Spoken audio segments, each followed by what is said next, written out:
In 2013, after I set the Cannonball record, I started to get contacted by other people who had been dreaming of accomplishing the same thing, or people who had just learned about it and wanted to know more about Cannonball, dreamt of one day making the drive themselves. And in the years leading up to my attempt, I'd spoken to Alex Roy, the previous record holder, several times about what my plans were, trying to learn more about his, and he was cordial enough, but he wasn't inviting like friendship or community around that. Now, after I started to field the same kinds of calls, I felt like, first of all, I didn't want to repeat myself a million times of the same types of questions, but also having that in common with someone, being interested in driving as fast as you can across the country or caring as much as I did about the Cannonball days of old, it felt like a cool thing to build some friendships over. And so I mentioned before, I started a Facebook group where I'd put everybody in. I put Alex in there. I put Brock Yates Jr., who was continuing to run the Brock Yates Cannonball One Lap of America. And we all tried to pour as much knowledge as we could. Guys like John Harrison, who ran in 1979, imploring everybody to be safe, to plan, and certainly to pay homage and tribute to the history of this event that we all love. Because look, there's only 4 real cannonballs that ever ran: 1971, 72, 75, and 79. There was a scouting run earlier in 1971. So all the continuation events, everything that happened afterwards, it wasn't real Cannonball, but obviously there were a lot of us that still loved the history and wanted to be a part of it. And I mean, look, at best, we are remora fish to that whale. At worst, I guess we're leeches or something like that. But we all wanted to be cannonballers in whatever way we could at that point. And in the years to follow, there was an explosion of all these different records: the solo record, the back-to-back-to-back record, motorcycle record, EV records. All these sorts of things went down, especially as people kind of saw 2850 for so long as a very, very difficult mark to beat. If you weren't going to have the whole world shut down and have nobody on the roads and no cops working, or if you weren't going to spend the kind of money that Arnie and Doug did, it was going to be a tough mark to beat. So we saw a lot of other things: 3-wheeled records, different routes, all these fun things. And that was really cool because it built this amazing community. And clearly, a lot of the VINwiki stories that hopefully people have enjoyed started from Cannonball. They're either stories about Cannonball or they're other car stories from people that love Cannonball. So as we started to build an audience for VINwiki, I got connected with Pam Yates. I had met her previously at one of the reunions that we had for all the Cannonballers back in 2016.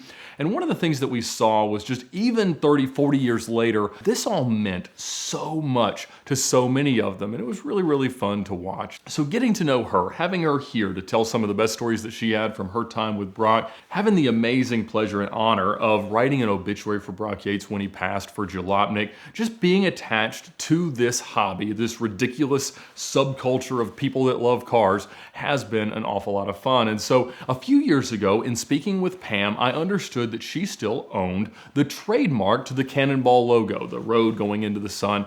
And I said, look, so many of us want Cannonball merchandise. Can I pay you to use that license and sell stuff through the VINwiki store? And she was glad to do that. We worked out a deal. I've continued to lose money on it, and I couldn't be any happier to do so. But we've sold a lot of t-shirts, stickers, jackets, and things like that. But the jackets were really a focal point because in seeing how much these guys from the 70s still wore and loved their Cannonball jackets from back then, to me it was just the coolest thing to have. It's kind of the varsity letter jacket that you get to wear in real life. I was a varsity swimmer in high school, but I don't think I've ever put that jacket on after I graduated. But seeing those jackets, it just felt like the perfect thing to have. And so we made a few different designs, patches on the back, stitching around the neck, everything that we possibly could to be as close as we could to the ones that we had seen Brock wear, not only for the Cannonballs, but onto the movie in 1981. The character that he played, which was pretty much himself, wore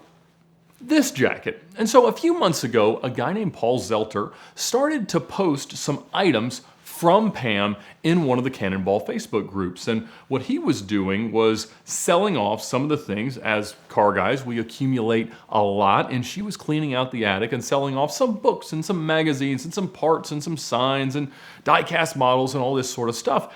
And one day, a jacket pops up. This jacket. Brock Yates Cannonball jacket. And I thought, holy cow, that would be cool to have, but I honestly didn't think that much about it. It was a busy week for me. And Facebook auctions, I've seen different people try to do this for cars and different things. It's tough because they don't chronologically sort the comments. It's hard to know who's winning. It's really hard to know what's going on and if you even have a chance to get it. But I started to see it go up. I threw in an early bid, and then I didn't think that much about it. But as the auction neared a close, I got contacted by a whole group of people through a chat, and these were various people that you have seen sit right here and tell amazing car stories and do their own Cannonball drives, and they had realized that this was probably going to be a little bit more than they wanted to spend on the jacket, but they wanted me to have it. Now, they all have VINwiki Cannonball jackets, so their support in this was obviously very meaningful to me. I wanted it, but it was getting expensive, far more than I had intended to spend on something that I don't know how many miles I'm going to get out of in terms of wearing it, but having it here as part of the VINwiki set, as part of the VINwiki Cannonball collection or whatever it is that I have, felt like a great thing to do. So I started bidding and kept going and kept going, and eventually I did win. And they had all been trying to pledge, you know, $100 here, $200 there to help me buy it. And I was like, look guys, you have supported me in sitting here and telling your stories and buying our stuff.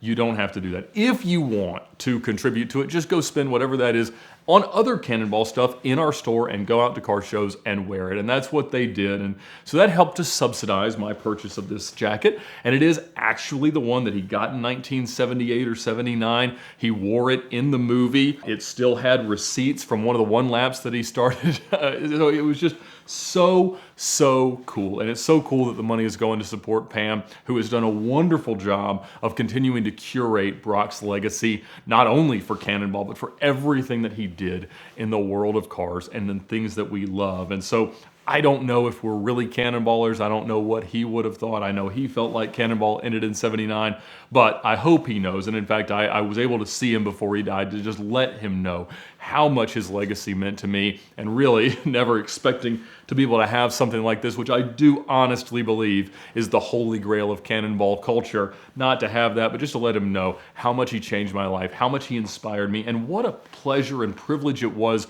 to have that goal of going out there to set the Cannonball record, and how it had carried me through such a difficult time in my life, really the 10 years prior, from understanding what it was, setting that goal, solving all the little increments of the problem, and one day standing in tears looking out over the Pacific in the parking lot of the Portofino. And so I am so glad to be the current holder of the Cannonball jacket. There's many more of them that are still out there with different names on them. I think Steve Yogi Bear may have had them made. It's unclear, but it's super cool, it's super comfy, and in fact, it fits me quite well.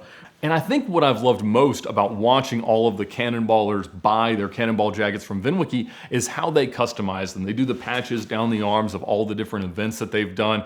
They have their names put on them like this, which was almost certainly done by hand. So many things that they've done to wear them and represent Cannonball and really evangelize the concept of Cannonball to so many different enthusiasts from around the world. And so I'm glad to see the jackets getting a whole lot of miles, a whole lot of use, and hopefully getting worn out, because there's still some more on the racks back at the store.